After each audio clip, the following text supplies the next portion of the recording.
Mesdames et messieurs, bienvenue dans le cadre de notre magazine, le rendez-vous de l'environnement. Dans ce numéro, un dossier spécial, l'orpaillage clandestin en Côte d'Ivoire et ses conséquences sur l'environnement. Depuis quelques années, l'orpaillage clandestin fait des ravages en Côte d'Ivoire. Le gouvernement ne manque pas d'initiatives pour juguler le phénomène, mais sans succès. L'activité fait perdre à l'État de Côte d'Ivoire environ 400 milliards de francs et ne fait que gagner du terrain avec son lot de conséquences sur l'environnement. L'orpaillage clandestin en Côte d'Ivoire et ses conséquences sur l'environnement, c'est votre documentaire inédit que je vous propose de suivre maintenant.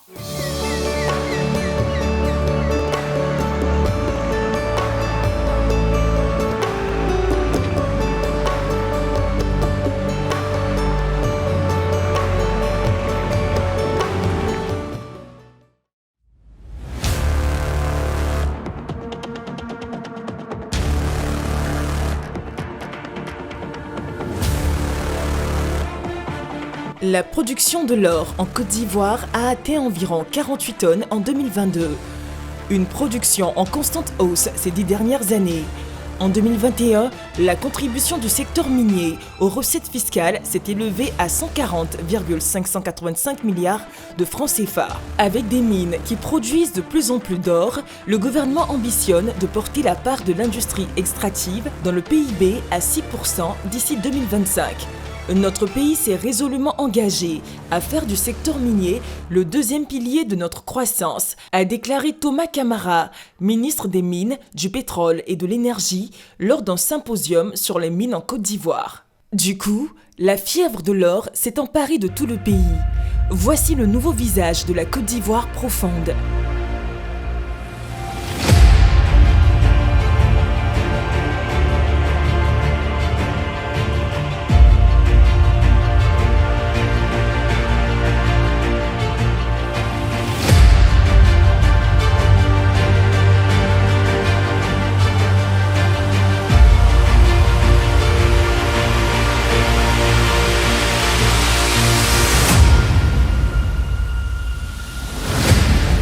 Un visage hideux, balafré, meurtri par la fièvre de l'orpaillage illégal, encore appelé l'orpaillage clandestin. C'est presque surréaliste, mais l'orpaillage illégal est un phénomène désormais ancré dans presque toutes les régions de la Côte d'Ivoire. Comme ici, dans la région de la Maraoué, chef-lieu Boisflé, une ville située à 267 km d'Abidjan. L'orpaillage illégal a atteint des niveaux inquiétants. Sur les différents sites, des baraques de fortune à perte de vue.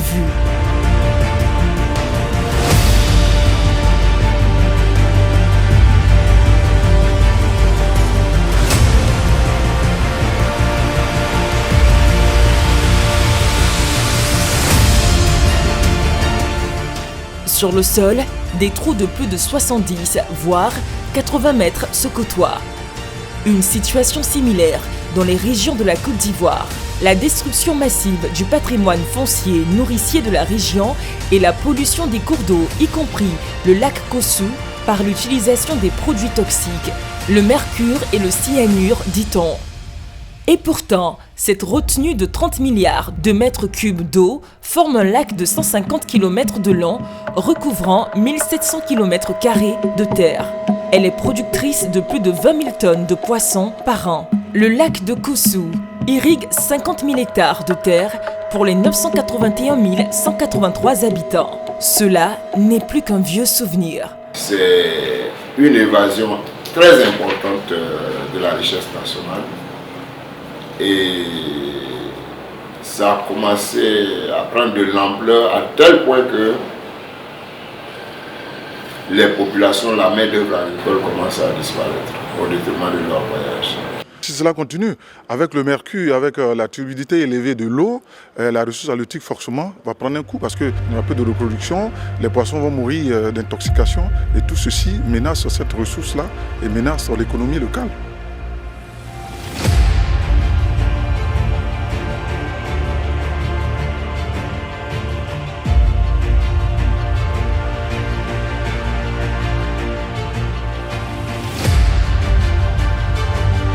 Les populations de la région de la Maraoué ne sont pas les seules à subir les affres environnementales de l'orpaillage illégal.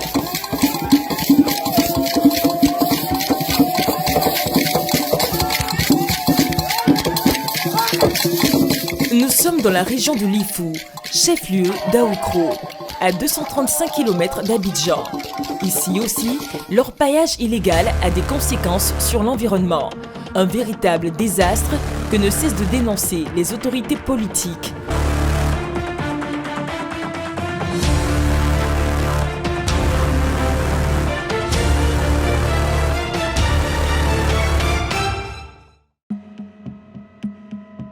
Notre région est composée de 4 départements. Le département chef-lieu de région qui est le département d'Aoukro.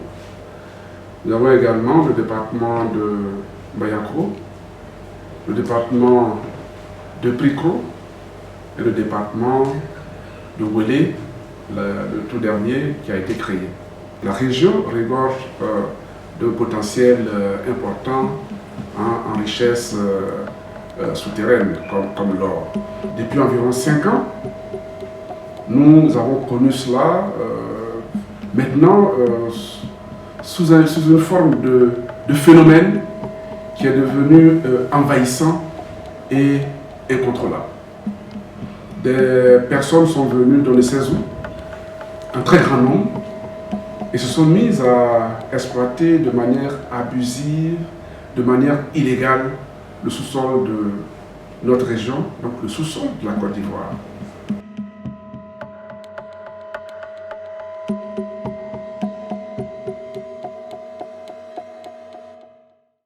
Nous avons été les premiers à décrire que l'orpaillage, c'est un crime. L'orpaillage, c'est un crime. Aujourd'hui, on ne mesure pas les conséquences graves sur l'écosystème. On n'a plus de l'eau pure. La faune, la flore. Mais les animaux là, ils s'abreuvent de l'eau. Les rivières, le sous-sol est infesté par ces produits qu'on utilise.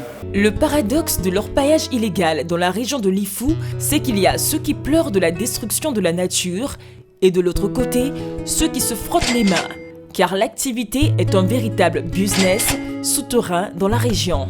Direction Wélé, à 27 km de Daoukro.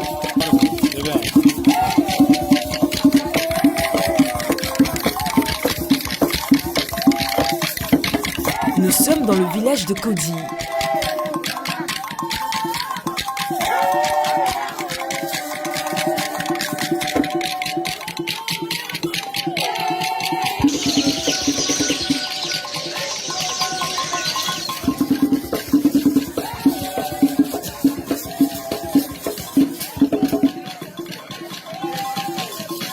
Ici, l'exploitation de l'or a tout changé dans le village. L'orpaillage peut paraître comme une activité lucrative. Cependant, elle présente de nombreux impacts négatifs, tant au niveau social qu'environnemental. Sur le terrain, les conséquences étaient déjà importantes. Je dirais très importantes. Dans nos villages, les sols avaient commencé à être totalement renversés, avec des excavations énormes qui rendent donc le sol impropre à l'agriculture. Ensuite, on s'est rendu compte que nos cours d'eau avaient commencé à être pollués. Naturellement, quand le cours d'eau est pollué par les produits chimiques, c'est la vie dans ces eaux-là qui n'existe plus. Nous nous sommes rendus compte également que des enfants, des écoliers, ont commencé à abandonner les salles de classe pour courir derrière l'argent facile.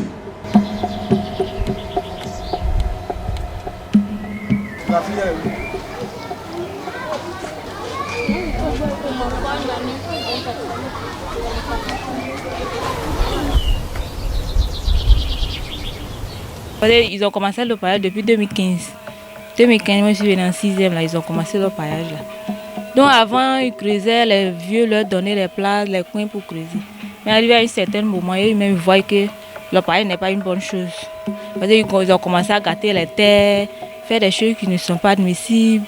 Donc eux-mêmes, depuis l'année passée, eux-mêmes ont décidé de les chasser du village. Parce que les actes qu'ils sont en train de créer là, c'est pas une bonne chose. Faire des coupures de route, faire les agressions des femmes, violer des femmes, arracher les femmes des gens. Donc eux-mêmes, ils ont décidé que ce qu'eux-mêmes ils ont prévu avant là, c'est pas bon. Donc ils ont commencé à faire les réunions ici et puis on les a cherchés du village. Parce qu'ils ont leurs partenaires avant, mais eux ils voient que leurs partenaires n'ont pas d'argent. Donc ils suivent les appareils pour leur donner de l'argent pour pouvoir s'occuper d'eux. Eux-mêmes ils voient que dans leur paillage, eux ils peuvent gagner leur vie rapidement. Parce que quand tu as un crédit, si aujourd'hui tu as eu 1 kilo, c'est de l'argent. Mais quand tu es à l'école, tu cherches des diplômes jusqu'à pour travailler, ils voient qu'en tout cas c'est une perte de temps. En tout cas, ils ne sont pas là, les femmes sont inquiètes. Elles sont très inquiètes parce que quand les employeurs ils étaient là, même si tu fais, si tu fais le plat à 1000 francs, ils ne demandent pas, pardon, il faut diminuer, même si tu dis 1000 francs le plat, et ils vont acheter parce qu'ils ont faim. Même les animaux qu'on élève au village, avant, cabri, poulet, là, on fait à 2500, 3000, mais depuis qu'ils sont arrivés, si poulet était moins cher, 7000, 7500, mais quand ils viennent, et puis ils demandent le prix, mais on dit 7000, 6000, on ne demande pas de diminution, et ils achètent sur le champ.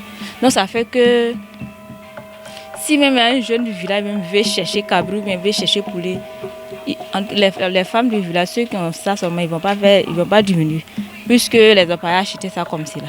C'est à cause des gens qui viennent travailler là, dans le paillage, les femmes, ils arrachent les femmes des gens. Moi, je me dis que ce n'est pas eux qui arrachent les femmes des gens, mais c'est nous-mêmes les femmes qui vont vers eux à cause d'argent. Voilà.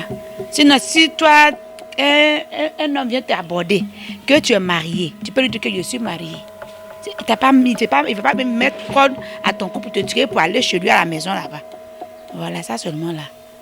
Je ne suis pas d'accord avec eux. Qu'ils sont venus arracher les femmes des gens, c'est nous les femmes même qui vont vers eux. Elles n'ont qu'à travailler. Elles n'ont qu'à faire comme leurs camarades qui travaillent là. Chercher à travailler pour avoir de l'argent pour subvenir à ses besoins.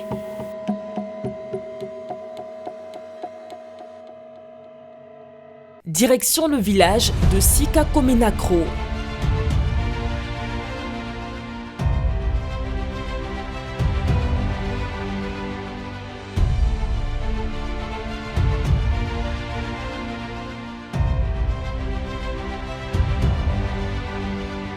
Ici, les autorités traditionnelles disent avoir du mal à faire la différence entre l'orpaillage illégal et l'orpaillage artisanal qui, lui, est bel et bien autorisé dans le code minier. Elle reste impuissante face à la situation. On a reçu une société semi-industrielle qui est venue s'installer chez nous pour l'extraction d'or. Et il y a eu beaucoup de remous parce que c'est pas dans ces circonstances-là, c'est pas tout le monde qui perçoivent ça comme une bonne chose. Mais il y a eu le ministère des Mines, le ministère de l'Environnement, tous les ministères qui s'en chargent de ça sont venus avec leurs directeurs généraux. Et ils sont allés même sur le terrain constater tous les faits. Ils ont fait les constats. On a eu première réunion avec eux et deuxième réunion, on est allé rencontrer le préfet où il y a eu un rapport, ils sont partis. Donc pour moi, ça fait 3 semaines. J'espère qu'il n'y a plus de problème.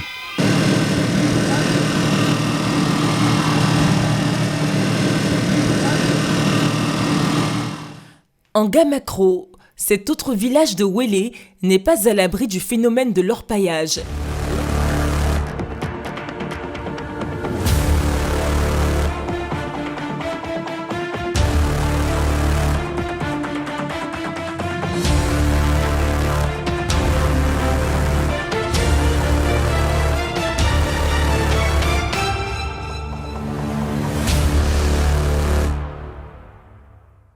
L'activité s'y déroule à grande échelle. Ici, c'est l'exploitation semi-industrielle dirigée par des jeunes.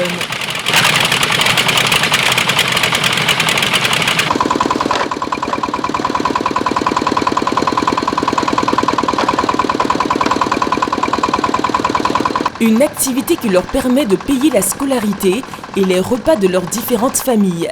Le tout pour un investissement qui se résume à une pioche, une pelle et le tour est joué. Quand les gens lavent, bon, tu sais, nous sommes dans un pays où il y a assez de fraude. Il faut que nous suivons l'activité de près pour ne pas que les gens fuient avec de l'or.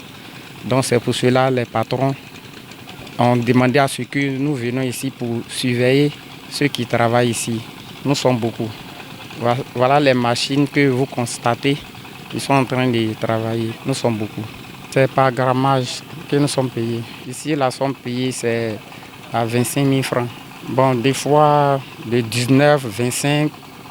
Bon, si le mois, il y a eu au moins 500 grammes, c'est en fonction de ça que le quota qu'on doit me verser, c'est en fonction de ça, on multiplie par le nombre de grammages et puis je reçois mon argent.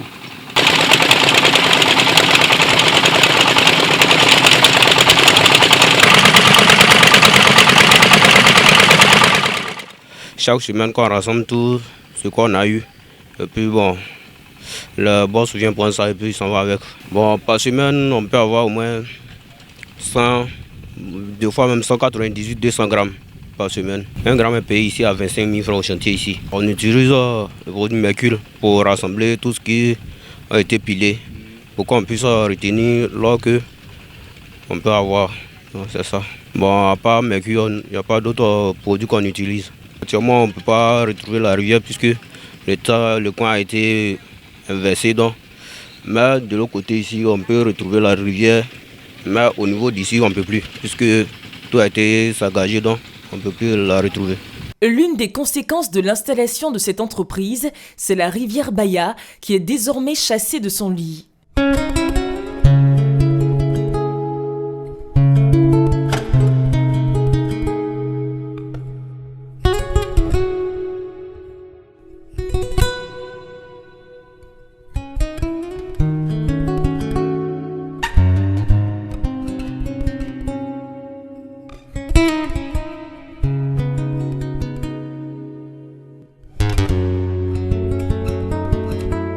Une situation que déplorent certains cadres de la région.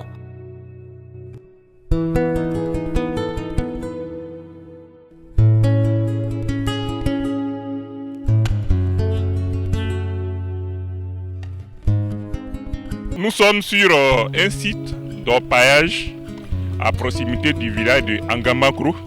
Angamakro, c'est un village de la sous-préfecture de Bayakro, dans la région de Ifou. En fait, ce site d'orpaillage, c'est un véritable désastre au niveau environnemental.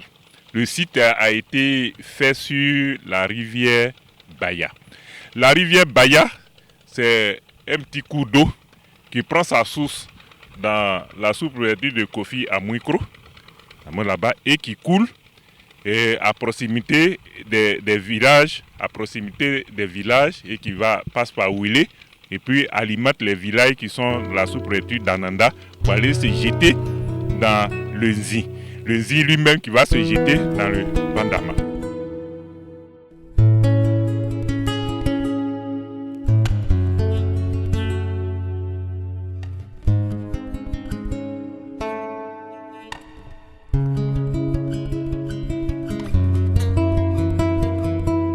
Ce cours d'eau, la Baya, comme je l'ai dit, quand ça circule, ça alimente les villages qui sont à proximité en eau de boisson, l'eau que les villageois utilisent. C'est à côté de ce cours d'eau-là que les points de prélèvement d'eau de l'ONEP pour desservir les villages, c'est à cause de ce cours d'eau-là que ces différents points ont été créés dans presque tous les villages. Donc c'est un cours d'eau essentiel pour la vie des populations qui sont là. Ils ont barré le cours d'eau et ce que vous voyez derrière, c'est des retenues d'eau qui sont restées. Donc en fait, l'eau ne peut plus circuler de sa source pour aller alimenter les villages qui se retrouvent en aval là-bas. Et c'est un véritable problème. On a des problèmes d'eau à Ouélé, chef-lieu de département. On a des problèmes d'eau à Ouélé.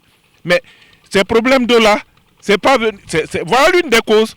Ce cours d'eau-là qui doit alimenter les points de prélèvement d'eau, ce cours d'eau a été barré Avant de faire l'orpaillage, il y a une étude d'impact environnemental et social qui est réalisée.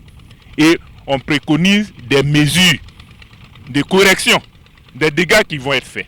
Donc l'orpaillage, en tout cas, ces mesures-là, on devait pouvoir, après l'orpaillage, on devait pouvoir mettre en œuvre ces mesures-là. Mais ce que nous constatons, rien n'a été fait. Vous voyez, le lit, je me demande, l'eau qui est là, souillée, avec le mercure, que les gens utilisent pour traiter, pour faire sortir l'eau. Mais le mercure, c'est un métal lourd que l'homme ne doit pas avoir ça dans son organisme. Mais quand on pollue l'eau que nous devons boire avec du mercure, c'est vraiment un désastre. Puisque l'eau a été polluée. Donc tous les animaux qui viennent s'abreuver sur les petites retenues d'eau qui sont alimentées par la rivière Baya, tous ces animaux-là vont crever. Donc aujourd'hui, la faune est pratiquement décimée dans la zone. J'ai engagé ce débat.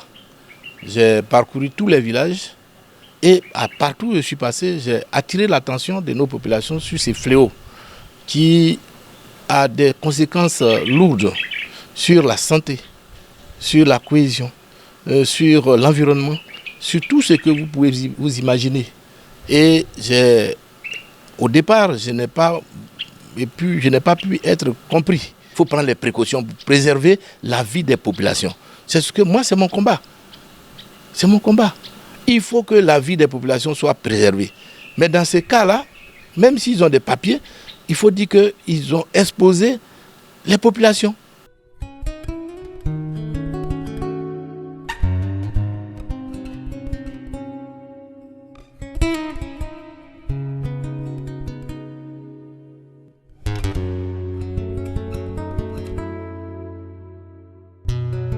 Si à Angamakro, si Kakwamekro, des villages de la commune de Wélé, les orpailleurs sont en activité, ce n'est pas le cas à Koumelakro.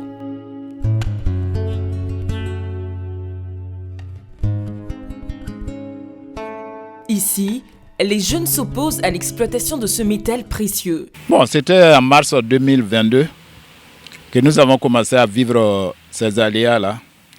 Parce que quand il a commencé à pleuvoir, on a vu que l'eau du Baya changeait de couleur. On a pensé que c'est de manière naturelle. C'est après investigation, nous-mêmes nous avons mené des investigations pour savoir ce qui se passe. Que nous avons découvert que c'est par rapport à l'orpaillage qui se passait dans ces villages-là, Kodiakro, Angwakro et Bayassou. Ils ont constitué un collectif des 11 villages pour dénoncer cette activité qui a fait beaucoup de dégâts. Bon, elle dit que c'est là-bas que se trouve leur champ. Leur forêt, tout est là-bas. Donc elles sont obligées de traverser pour aller là-bas. Faute de quoi, elles ne pourront même pas manger ou bien elles ne pourront rien en avoir. Donc quand elles descendent là, elles ont des démangeaisons. Des fois même, l'eau même arrive au moins au nombril, tout ça là, mais elles sont obligées de partir. Des propos confirmés par un agent de santé communautaire de la région. Il y a eu des produits qui ont été déversés dans la rivière. Et la rivière, bon, on ne pouvait pas traverser. Ceux qui ont traversé ont eu des démangeaisons, des plaies au niveau des jambes. Il y en a même qui ont eu des adhérés. Ceux qui sont tombés dedans, qui ont avalé cette eau-là, ont eu des problèmes, des maux de ventre. Ça a causé en tout cas beaucoup de dégâts. Surtout le plan sanitaire, il y a beaucoup qui sont tombés malades. Bon, les essayé de les convaincre pour qu'ils se rendent au centre de santé. Il y en a qui sont partis, il y en a qui ne sont pas partis. Ils ont eu des traitements indigènes. Bon, il y en a aussi qui sont partis, le médecin a pris soin de vraiment plus de 200 personnes, ceux qui travaillent derrière la rivière. En tout cas, ils sont beaucoup. Donc, ils nous ont dit de ne pas traverser, mais puisqu'on a tous nos produits sont derrière. Pour avoir mangé, il faut traverser. Il n'y a pas de pont aussi. On est obligé de rentrer. J'ai dit, à cette même période-là, il y avait trop de moustiques. Puisque la rivière le coin était envahi d'eau. Bon, on n'arrivait pas à balayer un peu, tout était de l'eau. Bon, les moustiques étaient un peu partout. Malgré qu'on avait des moustiquaires, la population dormait sous les moustiquaires, mais vraiment, quand tu es au dehors, les moustiques te piquent. Bon, tu ne veux pas prendre le moustiquaire pour venir t'asseoir au dehors.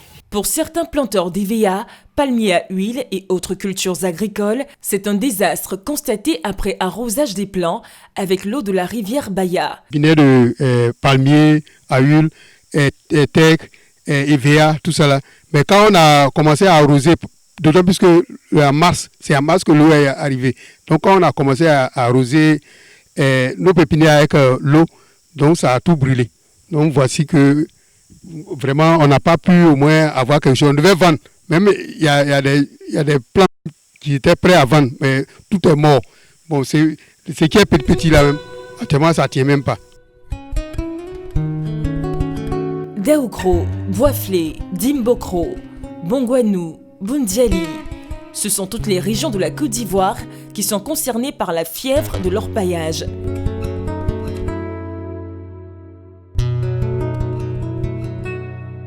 Il est bon de noter que les autorités ivoiriennes mènent des actions pour mettre fin à l'orpaillage illégal. Le pays s'est doté d'un nouveau code minier, moderne et innovant, à la mesure des grandes ambitions de l'État de Côte d'Ivoire pour le secteur minier. Un groupe spécial de répression de l'orpaillage illégal est même en activité sur toute l'étendue du territoire national. Mais il semble être débordé face à l'ampleur du phénomène.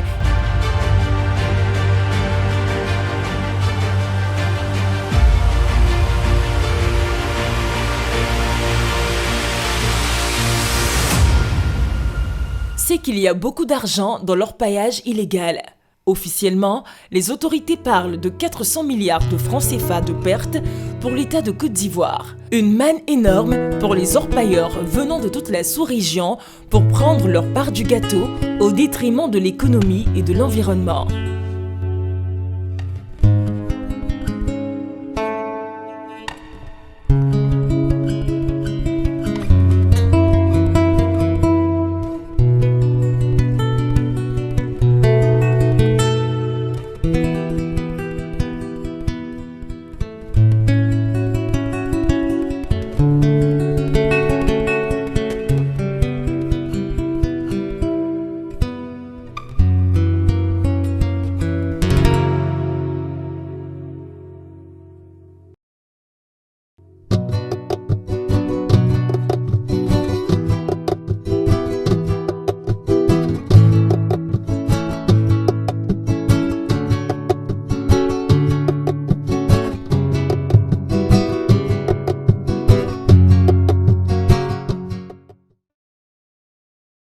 Voilà. C'était votre documentaire inédit sur l'orpaillage clandestin en Côte d'Ivoire et ses conséquences sur l'environnement. Merci de nous avoir suivis. On se dit à la prochaine pour un autre numéro pour le rendez-vous de l'environnement.